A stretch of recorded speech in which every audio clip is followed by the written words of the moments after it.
Nakuhanan ng CCTV na naglakad patungo sa engineering office ng munisipyo ng Marilao, Bulacan ang dalawang lalaking ito. Ilang sandali lang, isang puting truck ang lumabas. Tinangay na pala ito ng dalawang lalaki. Sa imbestigasyon ng pulisya, lumabas na dinala ng mga suspect ang truck sa palengke ng Giginto, Bulacan. Kinabukasan, isinakay ito sa mas malaking truck na nakuna namang dumaan sa toll ng North Luzon Expressway o NLEX.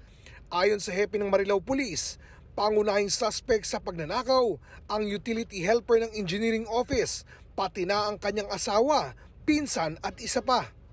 Ibinenta umano ng mga suspect ang nasabing truck sa halagang 100,000 piso sa isang buyer sa San Mateo, Rizal. Marami pong bayan na dinaanan to. Pagkakuha sa Marilao, dinala pa po ito sa Giginto. Umabot po ng Plaridel hanggang lumabas ng NLEX.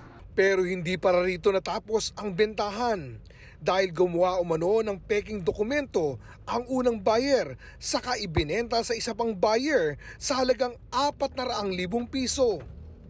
Matapos ang 2 linggo, natunto ng truck at nabawi sa huling buyer. Mula Marilao ay dinala hanggang San Mateo, Rizal.